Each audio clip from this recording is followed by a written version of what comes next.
Cinema గర్వించదగ్గ దర్శకుడు SS Rajamouli, super star Mahesh Babu కాంబినేషన్లో వస్తున్న వారణాసి సినిమా గురించి ఇప్పుడు ఒక షాకింగ్ అప్డేట్ వచ్చేసింది.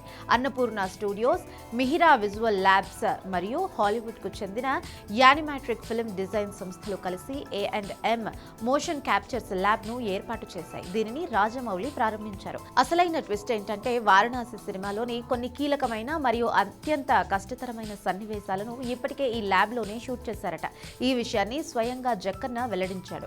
బాహుబలి, ఈగా టైంలో ఇలాంటి వసతులు లేక ఇబ్బంది పడ్డాను, కానీ ఇప్పుడు వారణాసి కోసం హాలీవుడ్ రేంజ్ టెక్నాలజీ మన హైదరాబాద్లోనే అందుబాటులోకి రావడం గర్వంగా ఉంది అని ఆయన చెప్పుకొచ్చారు. ఈ సినిమాలో మహేష్ బాబు ఒక అడ్వెంచర్ ఆర్కియాలజిస్ట్ పాత్రలో కనిపించబోతున్నాడు.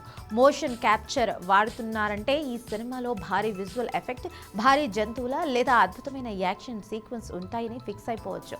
ఈ సినిమాలో మహేష్ బాబు సరసన హాలీవుడ్ రేంజ్ క్వాలిటీ కోసం ప్రియాంక చోప్రా నటిస్తున్న సంగతి తెలిసిందే. అలాగే మలయాళ స్టార్ పృథ్వీరాజ్ సుకుమారన్ విలన్ గా మెప్పించబోతున్నారు.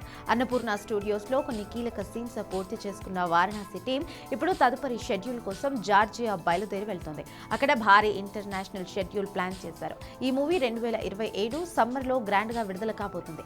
హైదరాబాద్ ఇప్పుడు కేవలం షూటింగ్ హబ్ మాత్రమే కాదు, వరల్డ్ క్లాస్ టెక్నాలజీ హబ్ గా కూడా మారిపోయింది. రాజమౌళి, మహేష్ బాబుల వారణాసి బాక్సాఫీస్ వద్ద ఎన్ని వందల కోట్లు కొల్లగొడుతుందో చూడాలి.